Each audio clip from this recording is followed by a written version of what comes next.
Hello, ഞങ്ങളിപ്പോൾ നാട്ടിലെത്തിയിട്ടുണ്ട്. കുറച്ച് ദിവസമായി. അപ്പോൾ ഇന്നിവിടെ ഒരു ചക്ക കൊഴിയാൻ പോകുന്നുണ്ട്. അപ്പോൾ പല സ്ഥലത്തും വേറെ വേറെ രീതിയിലല്ലേ ചക്ക ഉണ്ടാക്കുക, ചക്കപ്പുഴുക്ക്. അപ്പോൾ ഇന്നൊരു കോഴിക്കോട്ടുകാരുടെ ചക്കപ്പുഴുക്കാണ് ഉണ്ടാക്കാൻ പോകുന്നത്. ഈ ചക്കയൊക്കെ നല്ല മൂത്ത ചക്ക കേട്ടോ, കണ്ടാൽ ചെറുതാണ്. അപ്പോൾ അത് ചക്ക പറിക്കാൻ പോവാണ്. ഇതപ്പോൾ വീഴും.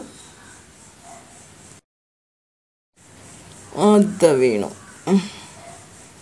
അപ്പം ചക്ക കിട്ടി.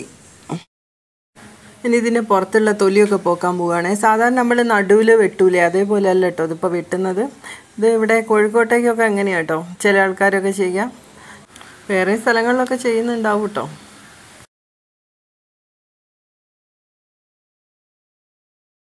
അങ്ങനെ അതുപോലെ ഇതിൻ്റെ പുറത്തുള്ള ഈ തൊലിയൊക്കെ പോക്കി ചക്കേൻ്റെ ചകരി എടുത്തിട്ട് അതെ നന്നായിട്ട് ആ വിളഞ്ഞൊക്കെ പോക്കുക. അപ്പോൾ ഇതിൻ്റെ മടലും കൂടെ ഇട്ട് പുഴുങ്ങിയാൽ നല്ല ടേസ്റ്റ് ഉണ്ടാവുമെന്നാണ് പറയാം. ചക്കേൻ്റെ ചുളയും പിന്നെ കുരുവും കൂടെ ചേർക്കുന്നുണ്ട്. കുറച്ച് കുരുവും കൂടെ ഇടും ഇതിൽ.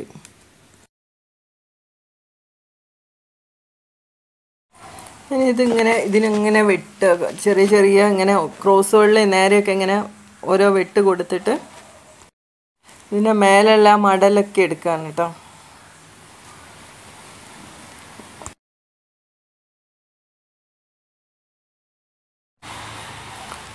അപ്പോൾ അത് കുറേ മടൽ തന്നെ ആയിട്ടുണ്ട്. ഇനി ചക്ക വെട്ടാൻ പോവാണേ. അതാ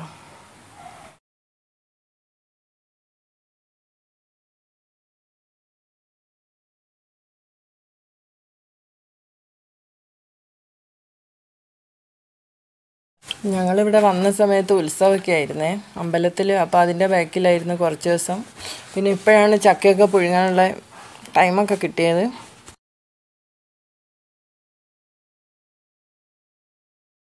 ഇതാ ചക്കച്ചുളയൊക്കെ എടുത്തിടുന്നുണ്ട്. അത് നല്ല ടേസ്റ്റ് ഉണ്ട് കേട്ടോ. ഞാൻ കുറേ പച്ചയൊക്കെ കഴിച്ചു നോക്കി.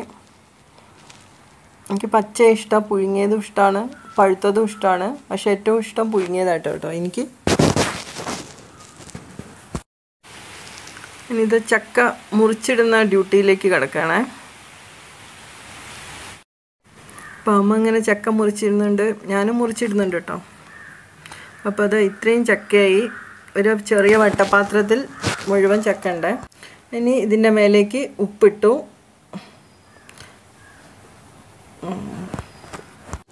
ഇനി ആവശ്യത്തിനുള്ള മഞ്ഞൾപ്പൊടിയാണ് ഇടുന്നത്. മഞ്ഞൾപ്പൊടി എത്രയാണോ വേണ്ടതെന്ന് വെച്ചാൽ ഏകദേശം ഒരളവുണ്ടാവുമല്ലോ, അത്ര ഇട്ടു.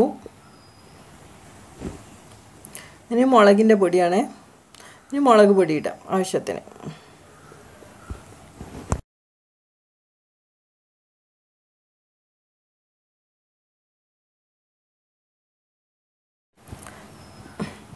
ഇനി ഇതിലേക്ക് വെള്ളം ഒഴിക്കുകയാണേ. എത്ര വെള്ളമാണ് വേണ്ടതെന്ന് വെച്ചാൽ അത് ഒഴിക്കാം.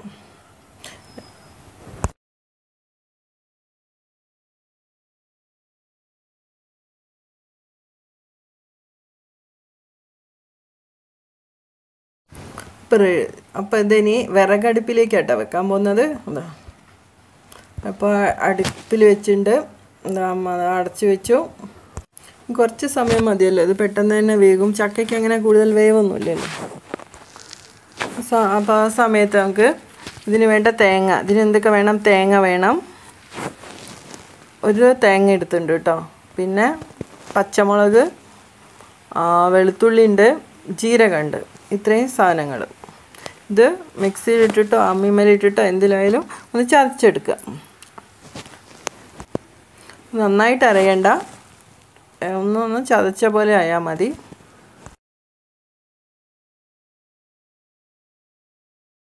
അപ്പോൾ അതങ്ങനെ ആയിട്ടുണ്ട്. അതിൻ്റെ മേലെ കുറച്ച് കറിവേപ്പില ഇട്ടുണ്ടേ. ഇപ്പം നമ്മളെ ചക്ക നന്നായി വെന്തിട്ടുണ്ട്. അതിൻ്റെ ചുളയൊക്കെ ഒന്ന് കൈകൊണ്ടൊന്ന് ഉടച്ച് നോക്കി വെന്തുണ്ട്.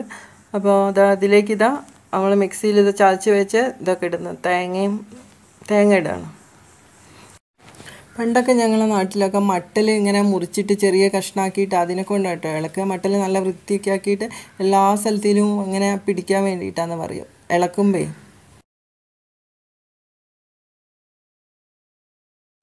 അപ്പോൾ ഇത് നന്നായിട്ട് ഇളക്കി നല്ല എല്ലായിടത്തും പിടിച്ചിട്ടുണ്ട് കേട്ടോ. തേങ്ങയും ആ ജീരകവും വെളുത്തുള്ളിയൊക്കെ എല്ലായിടത്തും പിടിച്ചിട്ടുണ്ട്. ഇതാ ഈ ഒരു പരുവത്തിലാക്കി. ഇങ്ങനെ കഴിക്കുന്നത് വേറൊരു ടേസ്റ്റ് തന്നെയാണ് കേട്ടോ. ചക്ക നല്ല ടേസ്റ്റാണ്. അപ്പോൾ ഈ മലബാർ മേഖലയിലേക്കൊക്കെ ഇങ്ങനെയാണ് കേട്ടോ ചക്ക പുഴുങ്ങുക. അപ്പോൾ എല്ലാവരും ഉണ്ടാക്കി നോക്കുക. ഇതാണ് കോഴിക്കോടൻ ചക്കപ്പുഴുക്ക്.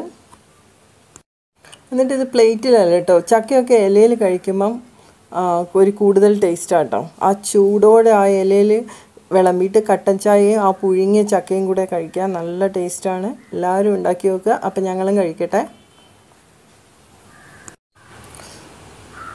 അപ്പോൾ ഒന്നും പറയാനില്ല. കുറച്ച് അച്ചാറും ഉണ്ടായിരുന്നു. ഇത് അച്ചാറും കൂട്ടി കഴിക്കാം കേട്ടോ. മാങ്ങേൻ്റെ അച്ചാറാണ്. സൂപ്പർ ടേസ്റ്റാണ്. അപ്പോൾ എല്ലാവരും ഉണ്ടാക്കി നോക്കുക.